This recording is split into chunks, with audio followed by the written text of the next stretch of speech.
midnight.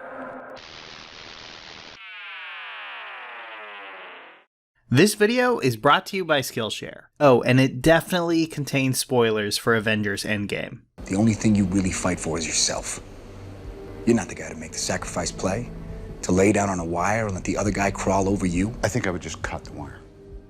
Tony Stark and Steve Rogers got off on the wrong foot right away in the MCU. In Steve, Tony saw an overly simplistic thinker, a walking, talking propaganda poster who didn't have much to offer in his high-tech world.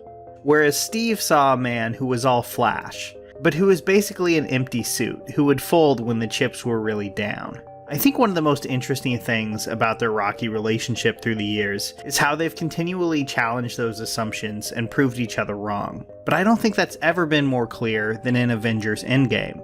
Captain America pulls the team together, very literally proves that he's worthy, and leads an army. And Iron Man, appropriate to the scale of comic book storytelling, doesn't just take one for his fellow soldiers, he lays down his life for the entire universe. So in a way, this argument from the first Avengers has finally been totally and completely resolved.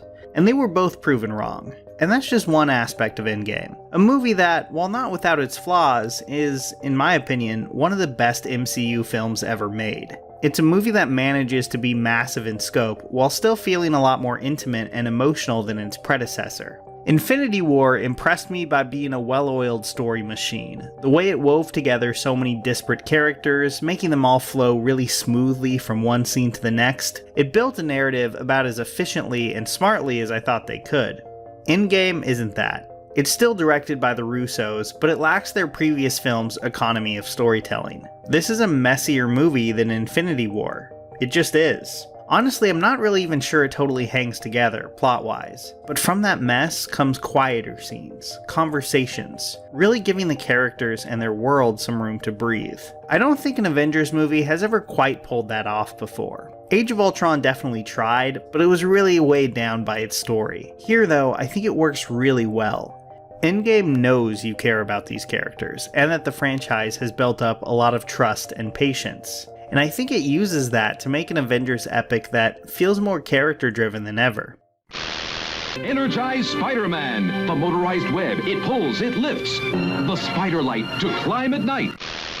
This video has a lot of ground to cover, but before I go any farther, I just feel like I need to stop and acknowledge Robert Downey Jr. for a minute. I know this isn't exactly a new observation, but wow, does he absolutely bring it as Tony Stark. There's so many franchise stars that eventually just seem kinda checked out, especially this many movies in. But Downey has always shown up with his A game, and this movie's definitely no exception. I have no idea if it was CG or if he just lost a bunch of weight for those early scenes, but I was kind of taken aback by how gaunt and honestly old they were willing to let Stark look. And his angry conversation with Steve is an immediate reminder of what Downey brings to the table. I'm not really sure if anyone else around is as good at conveying a real sense of pain that's boiling right under the surface. Whatever other ups and downs this franchise has had, Downey has always found the growing humanity in Tony. From his cocky charm to his insecurities, his mistakes, and ultimately his redemption. Whatever was happening around him, however ridiculous, he always believably grounded it in this character's journey. And Endgame shows that off really well. It doesn't matter if he's acting opposite Oscar winners like Paltrow or talking to a CG raccoon, which, to be fair, is voiced by an Oscar nominee. But there's never a moment that feels false or lazy in his performance. The guy was one of the main reasons the MCU took off at all. And in what's likely his final performance as Tony Stark, he really shows us why. Anyway, at that point in the movie, I was definitely engaged, but things were mostly going along as I expected. Captain Marvel showed up, met the team, and they quickly headed off to face Thanos. But of course, it's too late. Thanos has already destroyed the stones and is really just a shell of his former self. This is the point where the film really started to take some risks, I think. Thor's decapitation of Thanos isn't played as a heroic moment at all. It's no victory or anything close to it. It's a violent outburst from a character who just isn't used to coming up against a no-win scenario that he can't solve with his strength and his weapons. I think I'll probably touch on Thor's arc more in next week's video, because I did find it really interesting. But now we gotta talk about the elephant in the room, the time jump. In a video from last year describing what I wanted to see in the movie, I said this: what if instead, the next Avengers picked up a year or more after the last one, with the team in more disarray than ever? And that's pretty close to what they did, jumping a whole 5 years into a sadder world that's had to really deal with this massive loss. Apparently by buying as many Audi vehicles as they possibly could. Anyway, as you can probably guess, I was pretty on board with this time jump. Endgame had to make the ending of Infinity War feel earned, and I think it does a great job. But how you feel about this narrative move is probably one of the biggest factors on how much you like the film as a whole. For me, it played really well. Tony Stark going from the angry and grieving person we see in the first 20 minutes to a more stable family man made perfect sense. So much of his character since the events of the first Avengers has been defined by stress and anxiety. The sense that there's something else out there that he won't be able to stop. You know what? There was. He was right, and he couldn't stop it. The worst possible thing he probably could have imagined while lying up at night in Iron Man 3 happened to him, and it was awful. But as terrible as it was, it's at least over now. That anxiety around what he could lose was gone, and he was able to focus on what he had left. I thought this was a really smart piece of character work that said a lot without having to sit you down and walk you through every single step of his journey. You belong to the Merry Marvel Marching Society. As for Steve and Natasha, it makes sense that as kind of the soldiers of the group, they'd stay focused on the next mission. I have to say, although I think Natasha's death might be the strangest and maybe the worst creative choice the whole movie makes, I don't think the character has ever been better than in her early scenes here.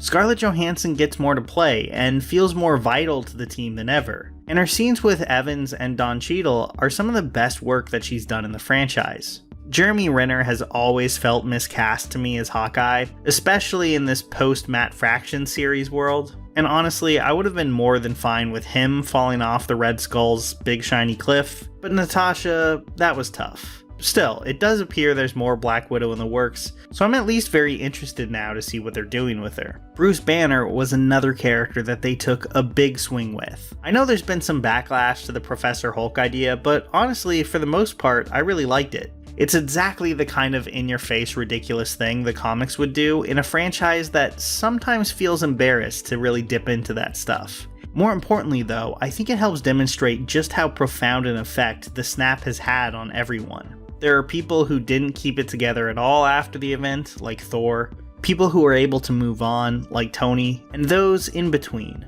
Banner fits this category. On the outside at least, he's in a pretty good headspace. But the only reason he's in this new body in the first place is because he felt so defeated and powerless after failing to defeat Thanos. In a weird way, he's kind of turned himself into a monument to his own failure. No matter where he goes, everyone knows that, yeah, he's the Incredible Hulk, but also that he's one of the few that could have stopped the snap and wasn't able to. I think there's something really sad about that, even if Banner seems to be in a much better place now. If you noticed, I haven't even really gotten to the main plot yet, because honestly, I could just talk about the characterization in this first act all day. Unlike Infinity War, Endgame doesn't feel like it's in any rush. It lets the viewers really soak in all the character interactions and gives you a good sense of what this world looks like post-Thanos. Some people probably see this as a pacing problem, but honestly I loved the confidence of it, the fact that it was happy to put the characters before the action, and I think it's really important in making the rest of the movie as impactful as it is. Then we move on to the Back to the Future 2 section of the film. I'm just gonna come out and say it. I really like this trope. Back to the Future 2 rules, and if anything is super underrated. Going back to see the Battle of New York was incredibly fun.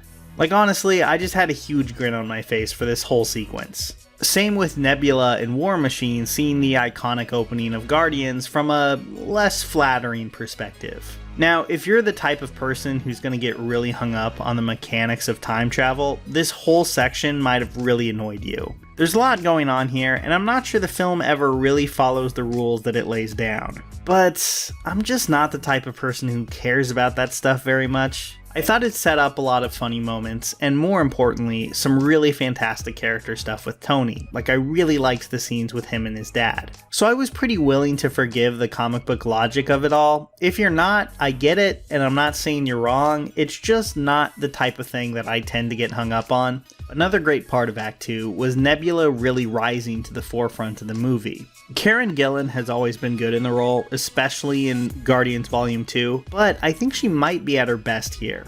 I've seen some people online say that they thought Thanos became too over the top and evil here, like less nuanced than he was in Infinity War. And while I understand that perspective, I really disagree. The reason Thanos seems less sympathetic here is because, unlike Infinity War, he's not really our protagonist. To quote Joe Russo on the last movie, "We thought it was fascinating to tell a story from the point of view of a villain. So when you watch the film, you'll see that the film is told from Thanos' perspective."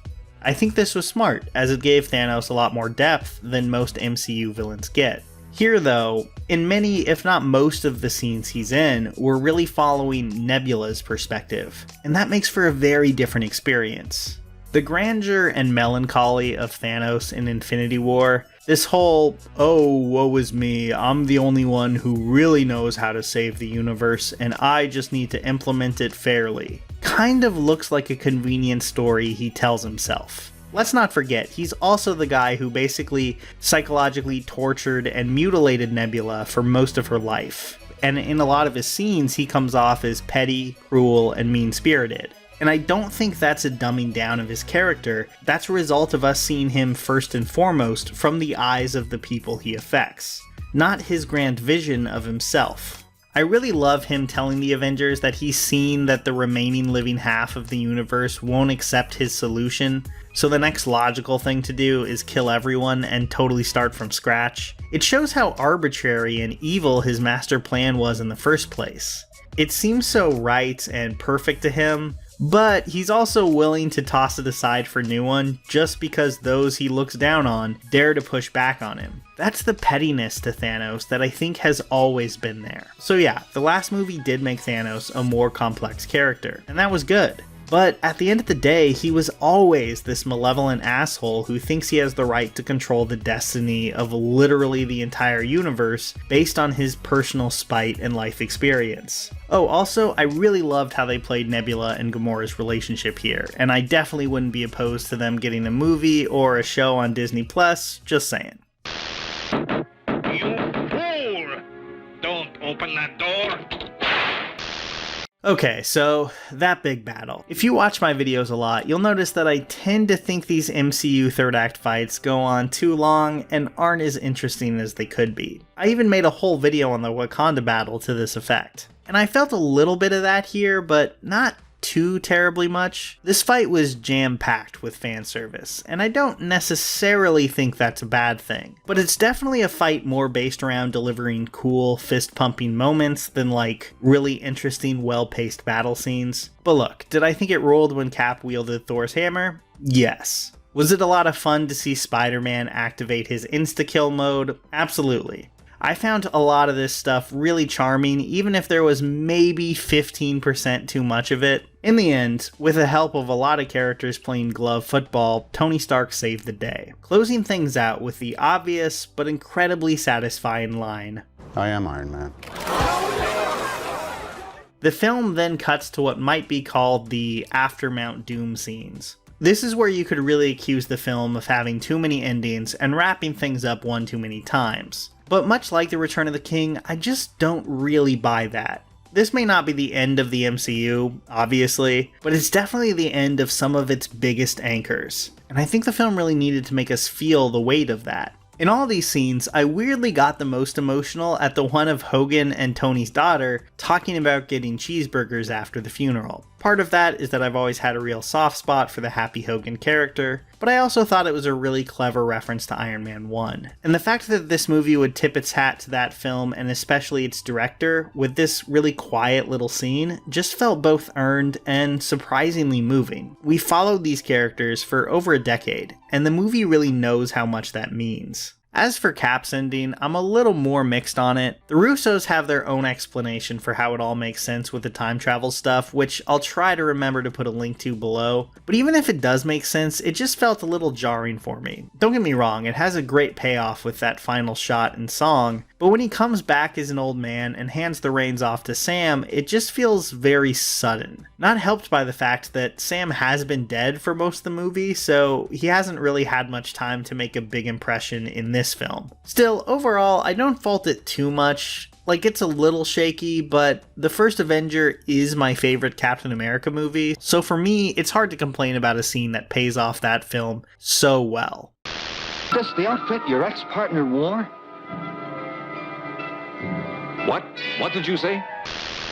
Wow, so this will probably end up being my longest video, but I feel like there's still so much stuff that I didn't have time to cover. Captain Marvel, the great score, the weird implications those final scenes have for Peter Parker, even saving Thor for next week, there's just so much to unpack here. In the end though, I just have to say that this was one of the best theater-going experiences I've had in a long time. Pick this thing apart all day, sure, it won't really be hard to do. But I think it still stands as an incredibly confident and clever celebration of these characters. And for me, it's hard to top that.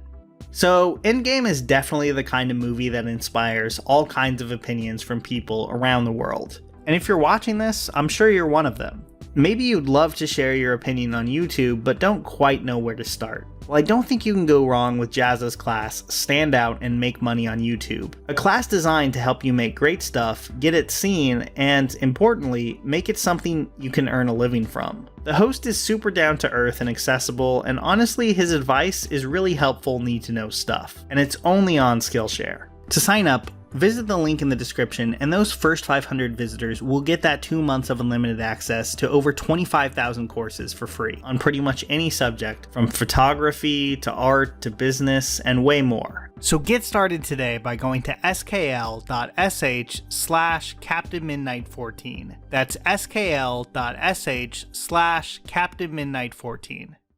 Here's a special tip for the fellas and girls who have not already joined Captain Midnight's new 1940 Flight Patrol. You'd better hurry up and join at once because there's a big adventure ahead. The thing to do now is to get started because we're going to have not only barrels of fun, but loads of free gifts and prizes too.